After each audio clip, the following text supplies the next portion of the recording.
It did not begin with a sound, nor with a shadow. It began with a feeling, a cold, heavy sensation that settled on the chests of everyone who stepped into that place. No one knew why the old sanctuary breathed like a living heart, nor why its walls whispered when no one spoke. But the judge knew, or at least he pretended to. He stood at the entrance of the gray corridor, a corridor that seemed endless. Beside him walked Nusa, whose eyes carried both fear and curiosity. An unusual combination for someone entering a place like this. The floor beneath them was covered with a thin layer of ash, soft and cold, forming small spirals whenever the air trembled. And the air did tremble often, because the sanctuary had its own pulse, a pulse that felt like the heartbeat of something ancient. Something that was not meant to be awakened. They walked deeper. The judge did not look back, nor did he speak. Nusa finally broke the silence. Why are we here exactly? The judge's voice was low yet steady. To witness, to understand, and perhaps to survive. She stopped for a moment. Survive what? He didn't answer, because at that very moment the corridor itself responded. A long, slow vibration shivered through the stone, then faded. Nusa felt a cold shiver down her spine. "This place is alive," she whispered. "No," the judge corrected her softly. "It is aware." They continued forward until they reached a large hall. A hollow chamber shaped like a circle with 7 pillars surrounding a center filled with ash. In the middle lay a small creature, crouched and trembling. Nusa gasped. It was not human, nor fully animal. Its small black eyes reflected the lowest light like pools of ink. The judge approached it carefully. "This is the witness," he murmured. The creature blinked slowly, then it raised a finger, thin, bone-like, and pointed upward. Nusa followed its gesture. Above them, shadows moved, not ordinary shadows, not shadows cast by light. These were alive. At first, they couldn't see shapes clearly, only massive dark forms stretching across the ceiling. Breathing, shifting, observing. A deep rumbling began, like the echo of a giant inhaling. Nusa whispered, terrified, Is that the entity?" The judge nodded once. "The entity that remembers everything and forgets nothing." Suddenly, the small creature, the witness, let out a sharp cry that cut through the hall like a blade. It was not a cry of fear. It was a warning. The ash began to swirl violently, forming spirals that rose into the air, spinning around the judge and Nusa. The pillars vibrated. Then, from deep within the shadows above, 2 massive red eyes opened, not glowing, burning. The judge pulled a worn manuscript from his robe. Nusa saw symbols carved into its surface. Symbols that seemed to move like living ink. "It's time," he said. The witness creature curled up in fear. The shadows descended an inch. Noosa stepped back. What is happening? The judge held the manuscript higher. It wants this. That's why it followed us. She stared at him. You mean it wasn't after us? No, he whispered bitterly. It wants what we carry, not who we are. As he opened the manuscript, a faint white light leaked from between the pages. Then the light grew, slowly, like a waking flame, but the shadows above them recoiled. The judge shouted, "Place it in the center, hurry!" Noosa ran into the circle of ash. The witness screeched again. The ground began to pulse beneath her feet. She dropped the manuscript into the center of the circle, and the moment it touched the ash, the hall erupted with light. A burst of black fire, dark but luminous, shot upward, striking the ceiling and splitting the shadows apart. And from the manuscript, a tiny black bird emerged, not made of flesh, but of shimmering black light. Its wings left trails of smoke that glittered like stars. It hovered, watching Noosa, then flew straight toward the entity above. The shadows trembled. All the red eyes blinked at once. The bird rose higher, higher, until it met the entity face to face. And then, a silent explosion of black radiance filled the chamber. Everything shook. Ash flew everywhere. The judge shielded Noosa with his cloak. When the light finally faded, the shadows were gone. The entity had merged into the sanctuary itself. Only a faint, moving silhouette remained on the ceiling, alive, yet trapped. The black bird landed gently on Noosa's shoulder and vanished into thin air. The silence that followed was heavier than the roar that came before it. Gray dust settled over Noosa's hands, shoulders, and hair. The judge brushed his robe clean, though nothing could clean the tremor still clinging to his voice. The sanctuary did not pulse anymore. The breathing stone had gone still, but that did not mean it was dead. Noosa stared at the faint silhouette gliding slowly across the ceiling. A vast black shadow with edges that dissolved like smoke drifting underwater. It did not attack. It did not retreat. It simply watched. The judge finally spoke. It hasn't disappeared. It just changed form. Noosa swallowed hard. That shadow is the entity. Yes, but weaker.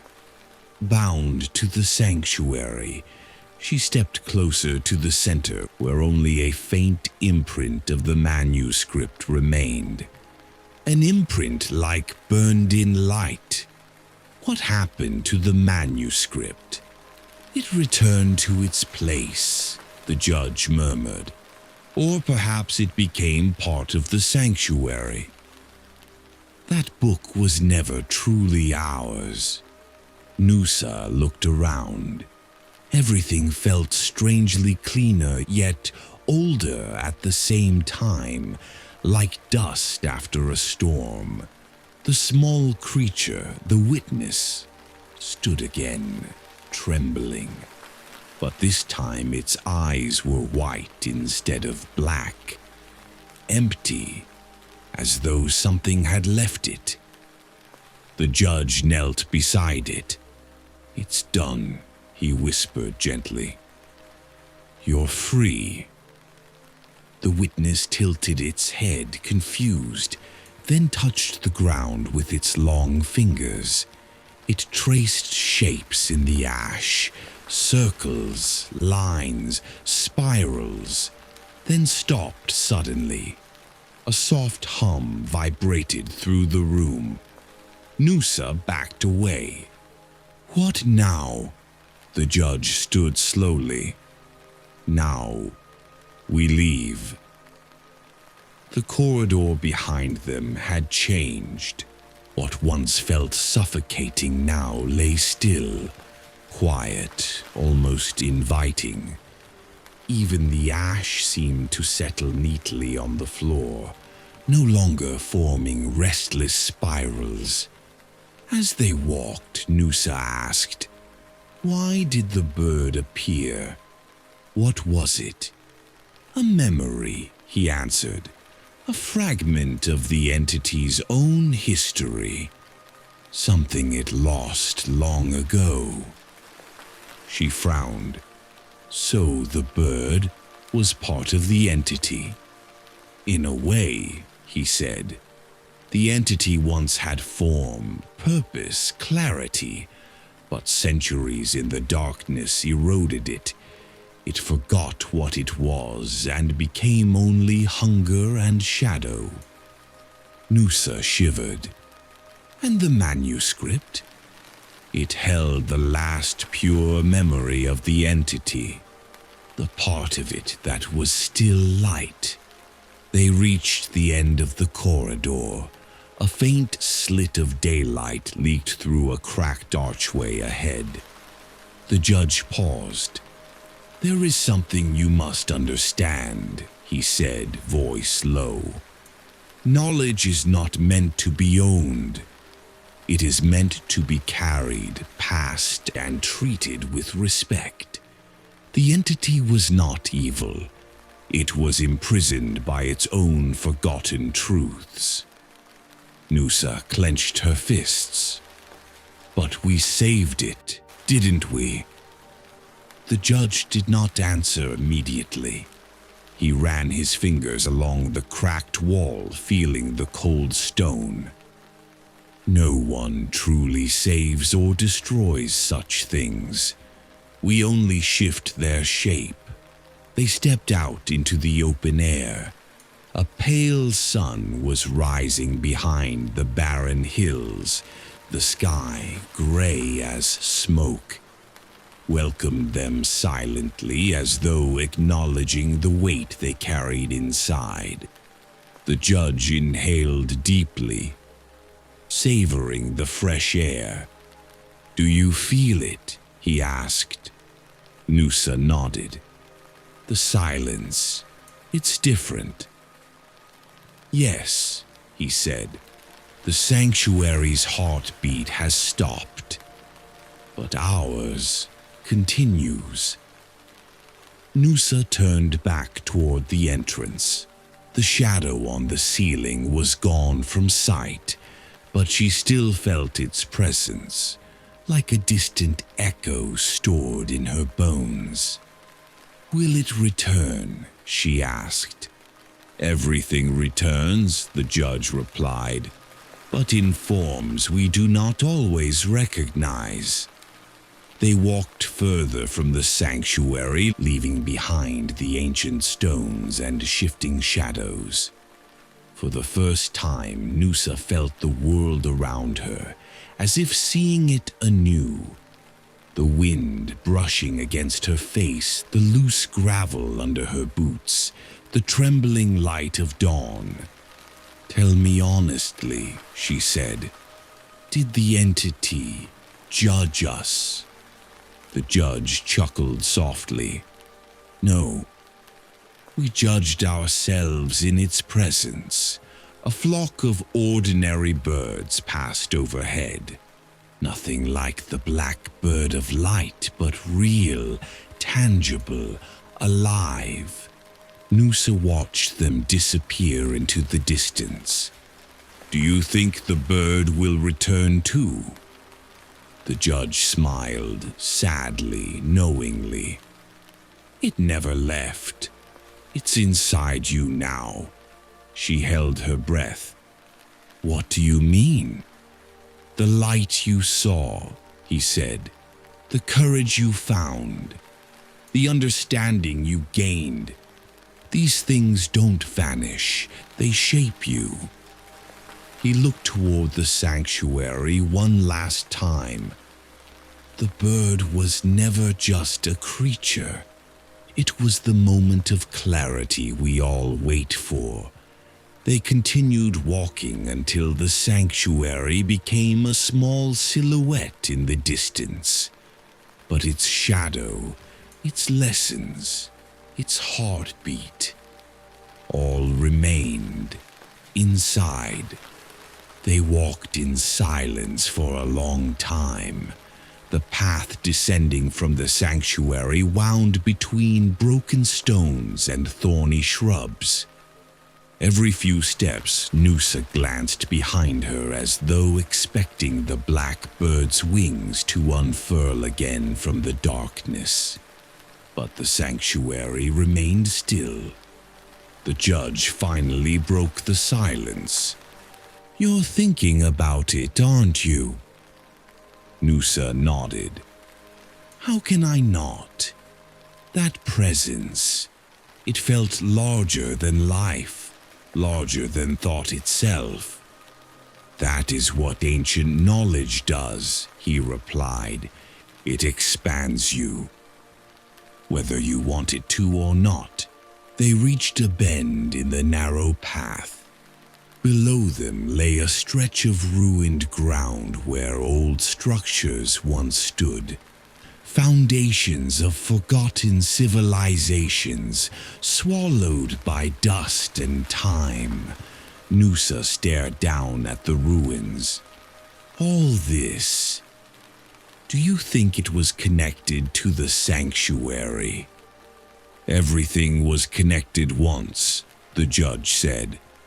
But the connections were lost. Memories buried, stories twisted. He paused, leaning on his walking staff. You must understand something, Noosa. This world has forgotten more than it remembers. She looked at the ruins again. What do you think they were? Part of the old order, he answered. Maybe guardians, maybe seekers.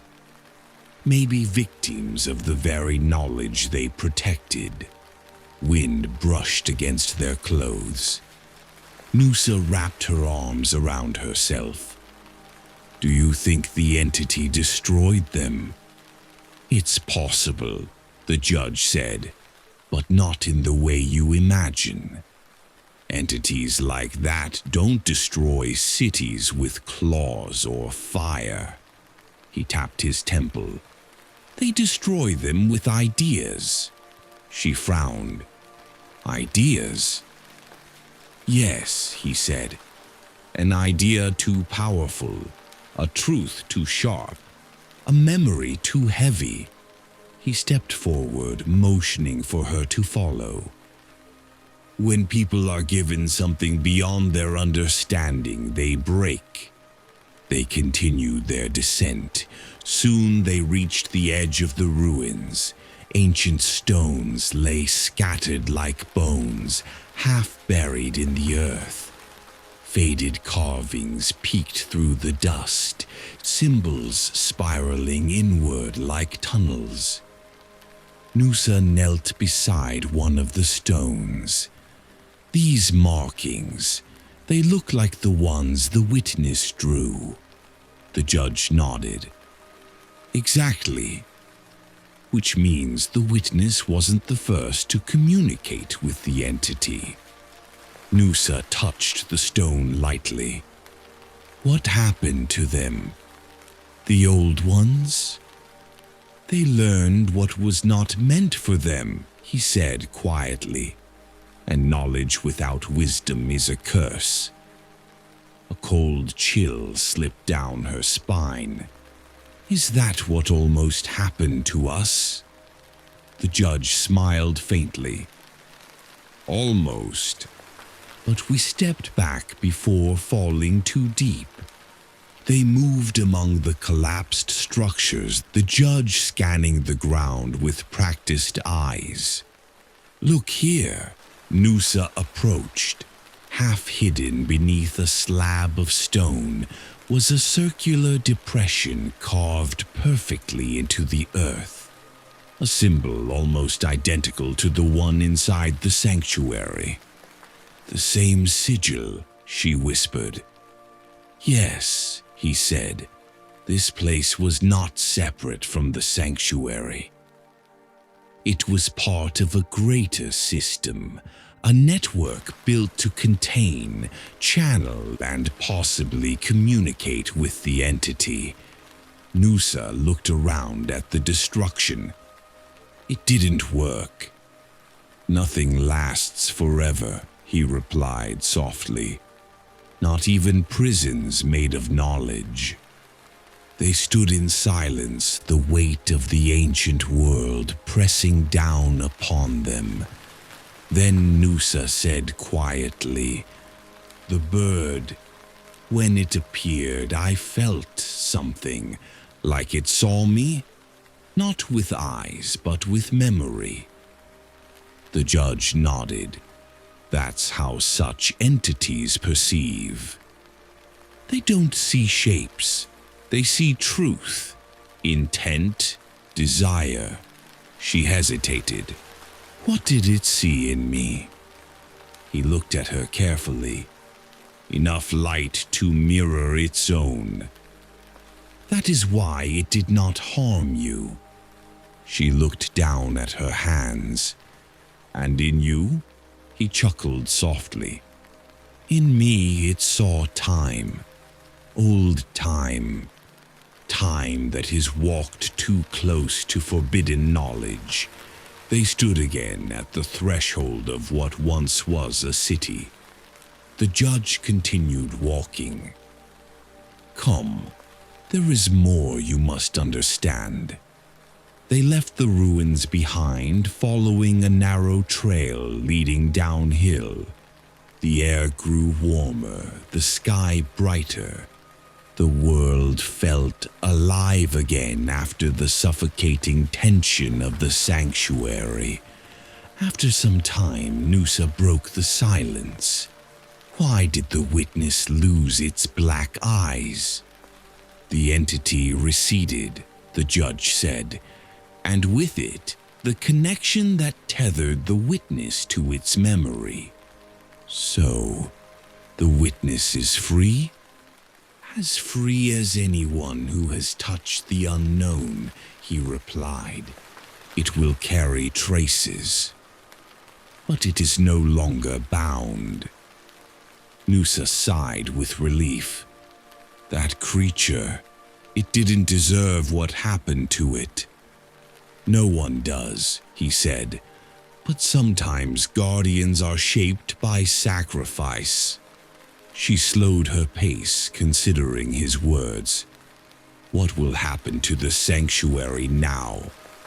It will sleep, he answered, as it has for centuries. And the shadow, he glanced at her. What shadow? The one watching from the ceiling, she whispered. Ah, he said, that was not the entity. That was the echo. Memory without substance, light without body. Is it dangerous? No, he said, but memory can become dangerous if awakened. They reached a quiet clearing filled with tall grass gently waving in the wind. The sun hung low above the horizon, casting a pale glow across the landscape. The judge sat on a stone, motioning for Noosa to join him. She sat. He took a deep breath. There is one more truth you must hear, he said. Noosa braced herself. What is it? He looked her straight in the eyes. "You think we ended something inside that sanctuary?" "Yes," she said. "We didn't," he whispered. She froze. "We only ended one chapter," he continued. "But the entity, the memory, the bird, the shadow, all of it," he placed his hand over his chest, "is now inside you." Noosa felt her breath catch. "What do you mean inside me?" "You carried the manuscript. You faced the entity. You witnessed the bird of memory. You stepped into the circle of knowledge." He leaned closer. "You are now part of the story. And stories never die. They transform." Wind swept through the clearing, bending the grass around them like waves. Noosa whispered, "So, what happens now?" The judge smiled. "That," he said, "depends on how you carry the light." Noosa stood silently, absorbing the judge's words. The weight of them sank deep into her bones, like cold water creeping into stone. Inside her, the idea was terrifying, yet strangely illuminating. After a long pause, she spoke softly. "Why me? Why would it choose me?" The judge shook his head. "It didn't choose you. You chose yourself the moment you stepped into the sanctuary." She blinked. "I didn't choose anything. I was following you." He smiled. "And yet you walked first into the dark room. You touched the manuscript when I hesitated. You stood your ground when the entity revealed itself." He looked at her with a seriousness she had never seen before. "Courage is a kind of calling, and knowledge answers only those who dare." Noosa lowered her eyes. "I wasn't courageous.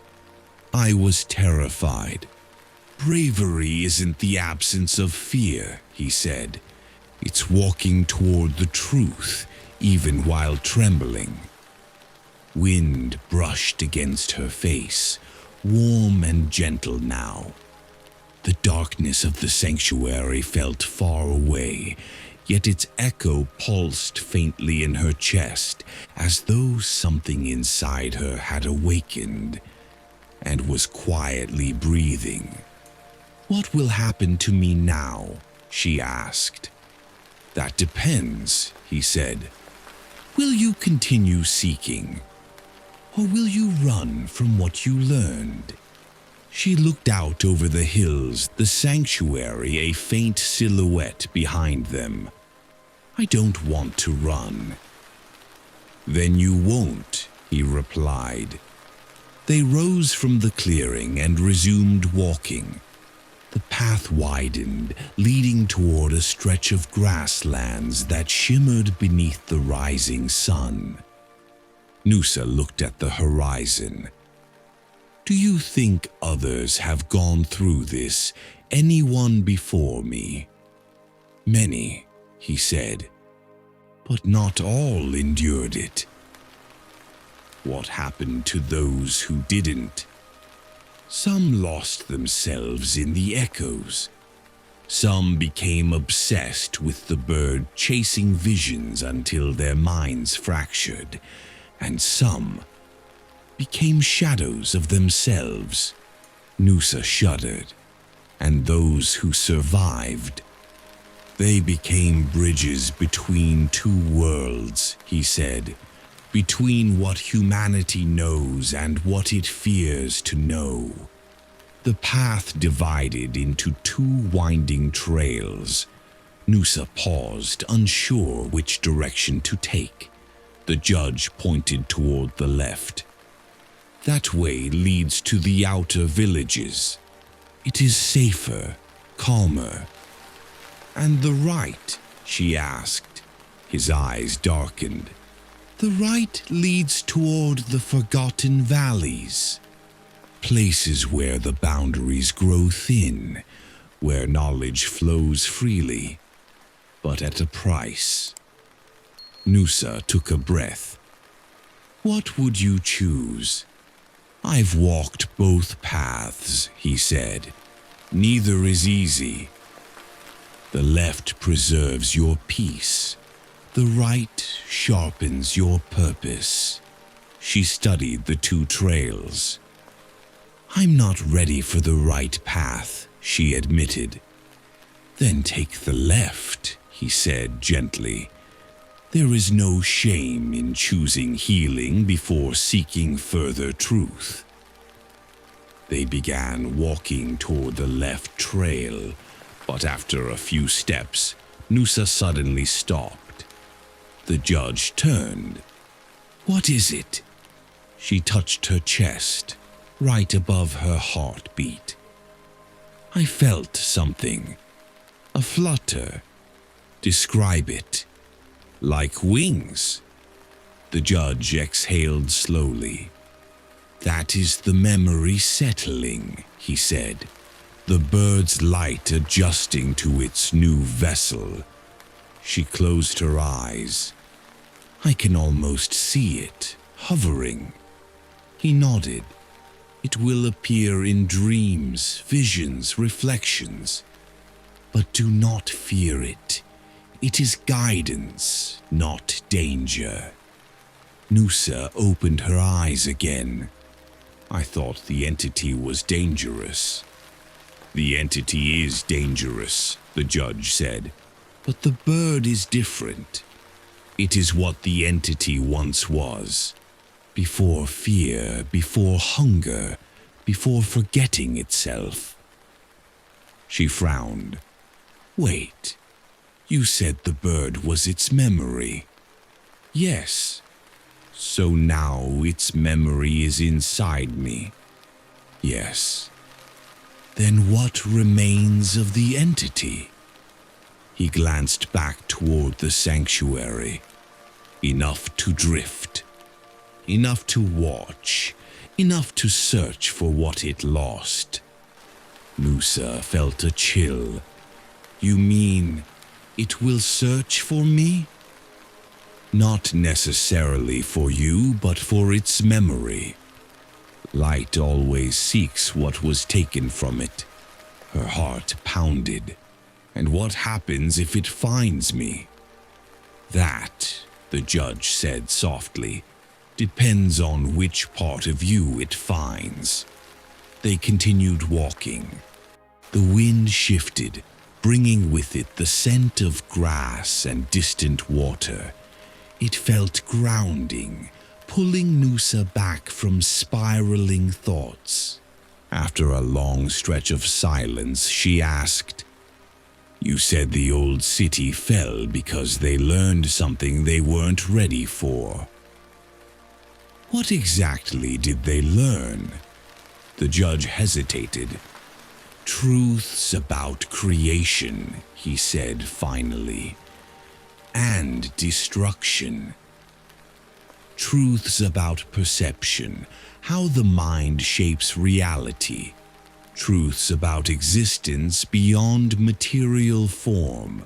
She frowned. That sounds philosophical. It was, he said, and also catastrophic. He looked up at the sky. When people discover something too large, too luminous, too raw, they try to contain it, tame it, control it. And that destroyed them. No, he said, their fear did. Nusa walked in thoughtful silence. So, the bird inside me, is it dangerous if I try to control it? Yes, he said, but even more dangerous if you ignore it. She stopped again. So what do I do? He stepped close, placing a hand on her shoulder. You learn. You listen, and you let the memory settle without forcing shape upon it. Nusa exhaled slowly. I can try. That is all that is required, he said. They moved deeper into the grasslands. The sunlight grew warmer and the sky clearer. The oppressive shadows of the sanctuary felt distant now, but not gone, because part of them walked with her. After some time, the judge spoke again. Do you want to hear the story of the first bird? Nusa turned to him. There was a first bird. Yes, he said. Long before the manuscript, long before the sanctuary, long before the witness. She leaned closer. Tell me. He nodded.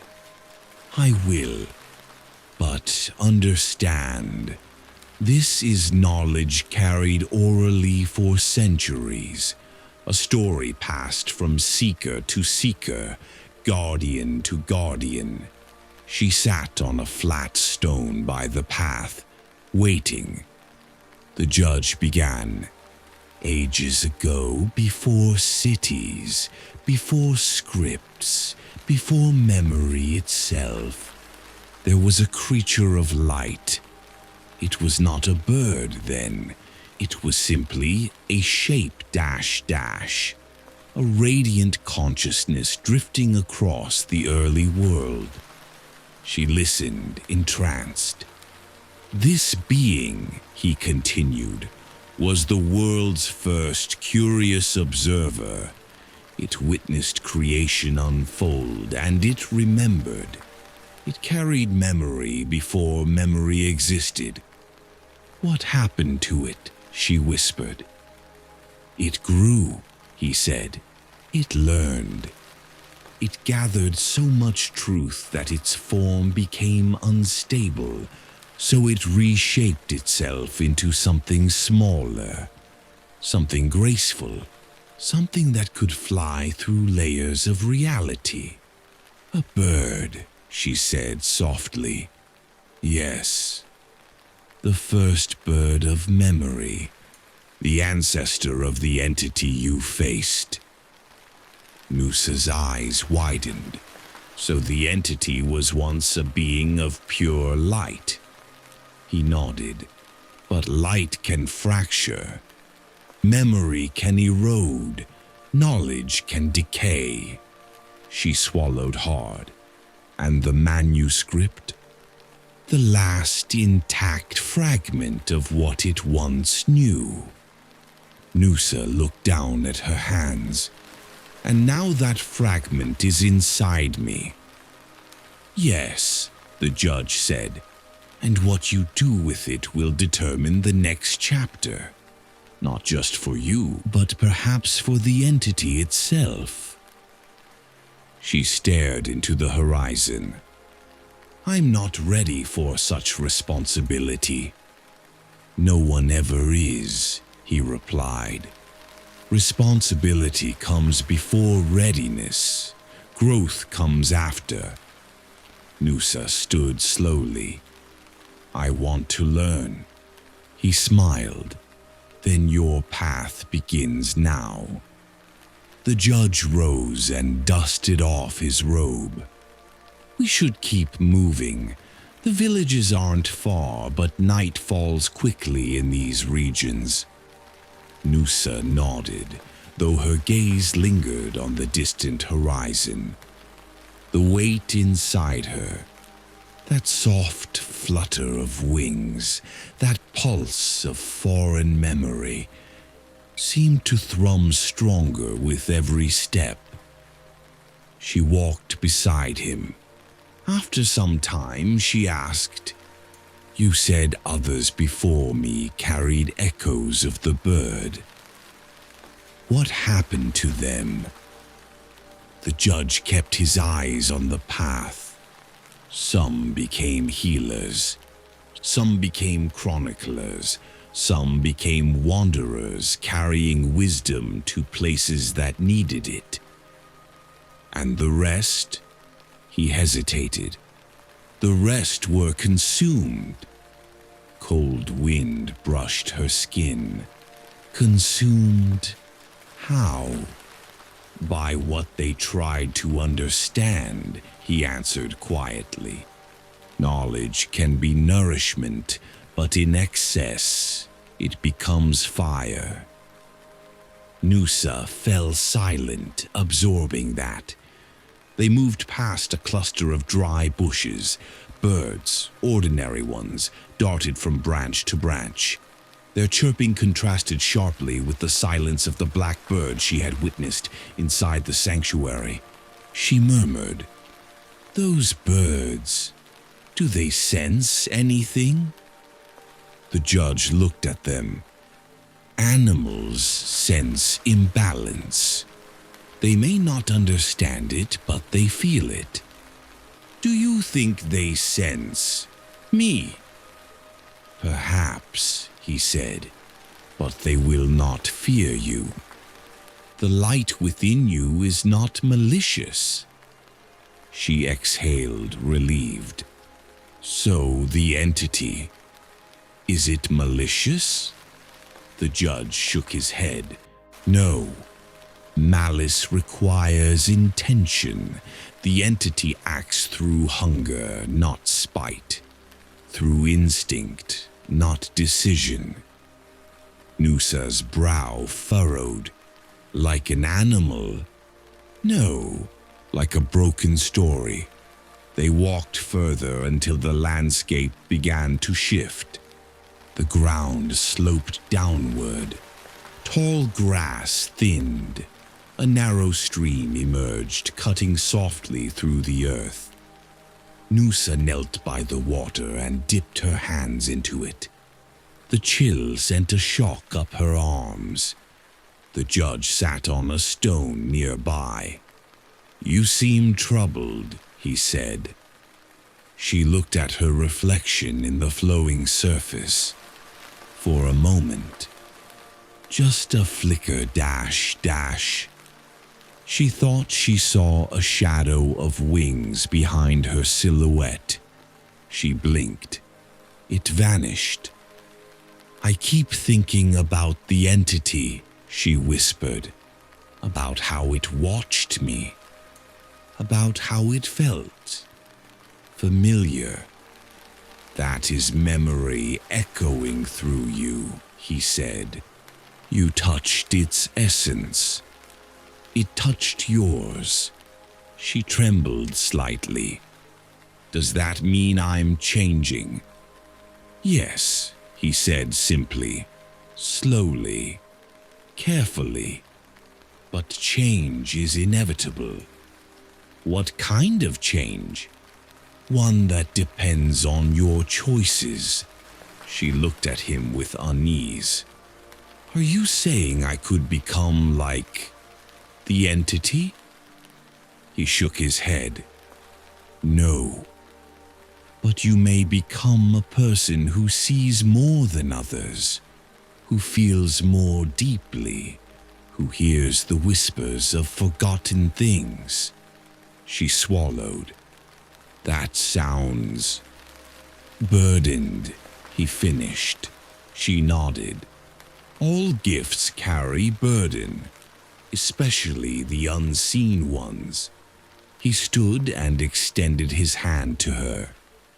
"Come, there is a village ahead, people to meet, stories to learn." Nusa took his hand and stood. But as they resumed walking, she couldn't help but ask, "Do the villagers know about the sanctuary?" "Some suspect," he said. "Few understand. None speak of it openly." "Why?" "Fear," he answered. "Old fear passed through generations."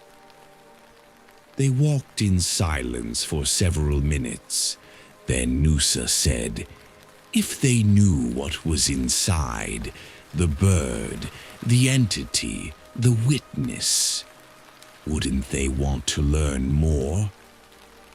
That curiosity is rare, he said with a slight smile. Most people fear what they cannot categorize. They hide from the infinite.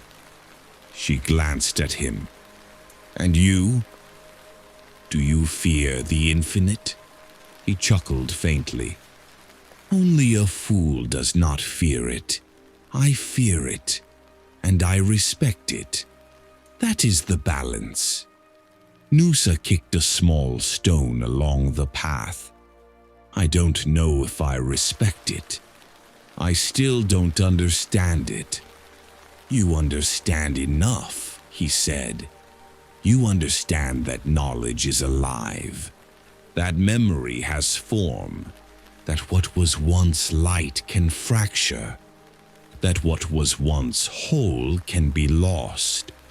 She looked down at her hands again, and I understand that part of that light is inside me. Yes. They reached a wooden bridge crossing the stream. The wood creaked beneath their steps. On the other side lay a small expanse of open land, flat earth dotted with simple huts, grazing animals, and a few figures moving in the distance. The village, Noosa breathed. Yes, the judge said, a place of rest. But as they approached, something stirred inside her. A faint whisper, a flutter of wings in her chest, a sound she felt more than heard. She paused. The judge immediately noticed. What do you feel? It's like the bird is warning me. He turned serious. Warning you of what? She swallowed. I don't know. But something here is wrong. He scanned the village with narrowed eyes. Describe the feeling. It's like the air is too still, like the ground is holding its breath. The judge frowned. That is not the bird, he said. That is the entity. Her throat tightened. You said the entity stayed in the sanctuary. I said its weakened form stayed, he corrected. A piece of it, but the rest, the instinct, the hunger. He pointed toward the village. It follows memory. Noosa felt a chill colder than anything the sanctuary had ever held. You mean? Yes, he said, voice low. It followed you. She clenched her fists. What do we do? He looked at her steadily. We face it, but not with fear. She breathed hard. I'm scared. So am I, he said, but he stepped forward. Come. This is not the end of the story. It is the beginning. Noosa stared at the village where shadows moved between huts. Too slow, too deliberate, too synchronized to be human. She swallowed her fear and followed him.